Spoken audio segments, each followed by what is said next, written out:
So I'm going to have to make these a bit quick because if I remember right, if I didn't say this in the overview, I think YouTube limits any upload from somebody that's not verified to below 10 minutes, and I'm definitely not verified. So this is the initial three, the books that I read over the course of January, February, and March of this year. To get straight into it, the first thing that I read was this. Anton Chekhov. This actually isn't a book; it's a collection of short stories from his.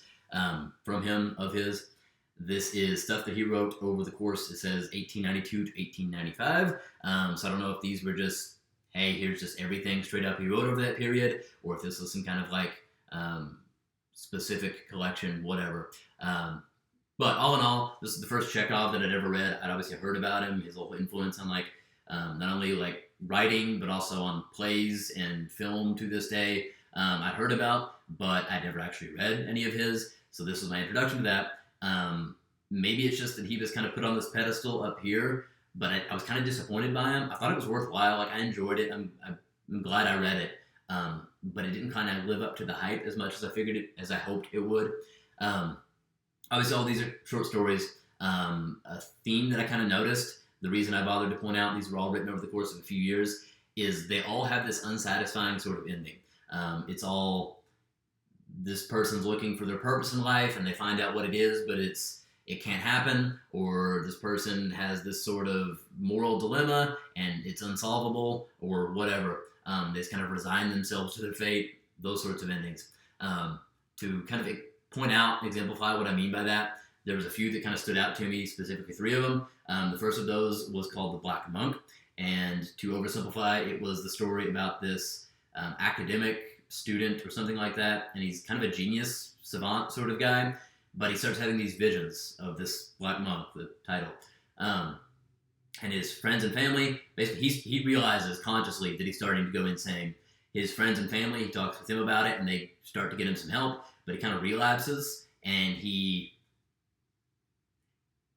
kind of makes this decision, unconscious or conscious, it's not really clear, that he would rather live with the visions and kind of the reveries that they bring with him than actually live in the boring old tepid life that he normally leads. And so he leans in and basically allows himself to go insane. You get this second story, and I think the one that the book actually opens up with here is called The Grasshopper. It's the story about this woman in 1890s Russia. She's married to this like small town, country, rural doctor, and he's completely content with just doing exactly that, with that being who he is, with him just kind of going to his job, coming back from it, going back to it, doing whatever he can while he's at work to kind of help people in some kind of small way. He lives this kind of simple, honest, straightforward life. She decides she wants more out of life than that. She decides she kind of has these notions that she's this Renaissance, modern artist woman sort of thing. And so she goes out of the way to find a group of, I would call them friends, but I don't know that that would entirely accurately describe that. This group of artists and writers and actors and so on and so on. And she takes up with them, goes out with them, basically starts having an affair with one of them, and basically when he gets tired of her, when it becomes inconvenient for him, he just kind of drops her to the side, and the rest of the group want nothing to do with her. She goes back to her husband, and coincidentally, definitely not for the sake of the plot, it's at that exact moment that she finds that her husband has taken sick operating on one of his patients, and he's on his deathbed basically. He's dying, and he's not going to recover, and she realizes at this moment that what she really wanted was the simple life and yada yada. But I think probably the best of those, and well, the one that I find myself thinking about the most was the title one, Word Number 6, and it's set in this insane asylum.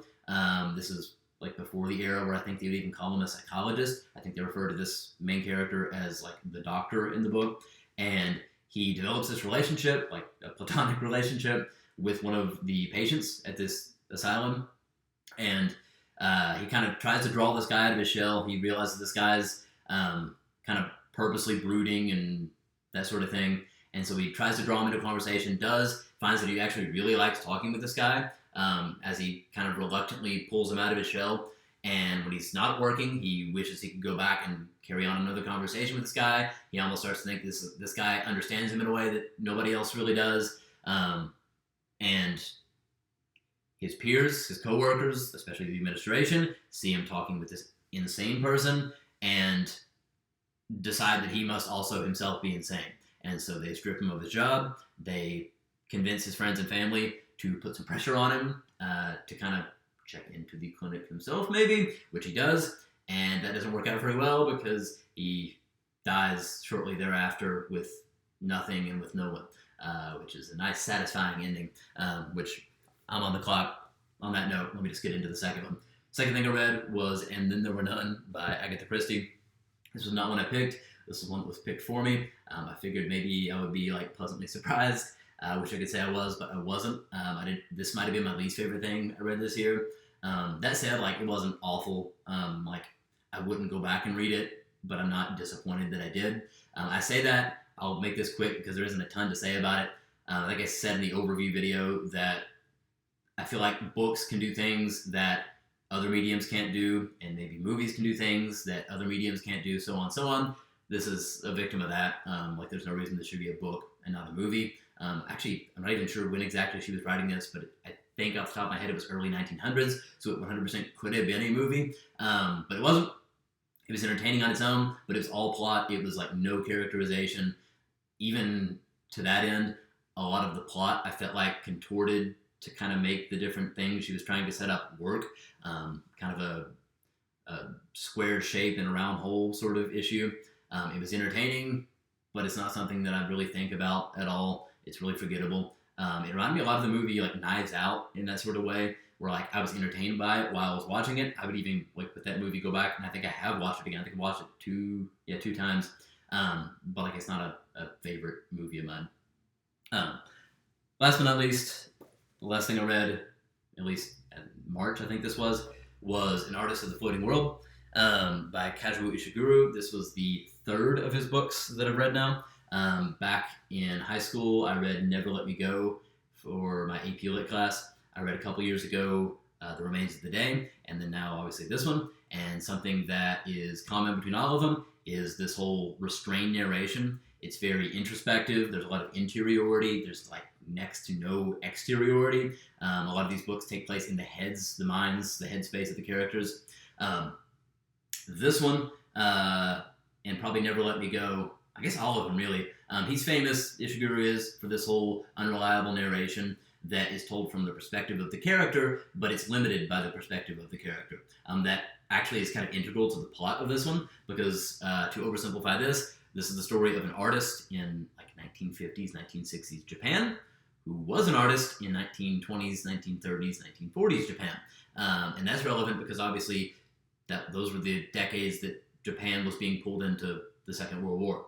Not only that, but he very much played a role in encouraging Japan to get involved in the Second World War.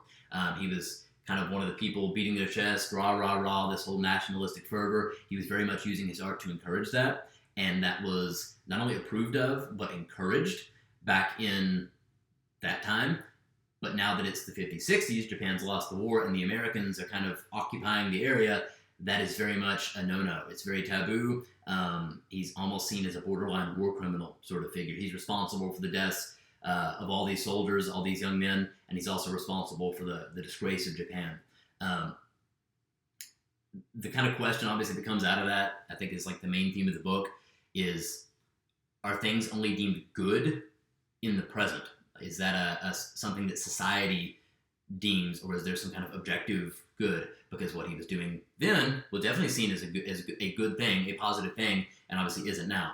I think maybe the most indicative sort of example, little anecdote from the book that I think kind of sums up the whole book as a whole is this section in the book where his grandkid, the narrator's grandkid, is brought over by his daughter, and he's got him some colored pencils, he's got him some sketch paper, he's trying to encourage him to become an artist like Grandpa, and he can't get the grandkid to do anything with it. He wants nothing to do with it. He starts, but he can't focus on it, and instead all he wants to do is go off and play cowboys. He asks his daughter why he wants to do that, and she says that he's been watching these new American movies, and that he wants to be like them, and he doesn't want anything to do with like the old Japanese hobbies and heroes and so on and so on, which is a little on the nose, I guess. But all in all, that was probably my favorite of the initial three that I read.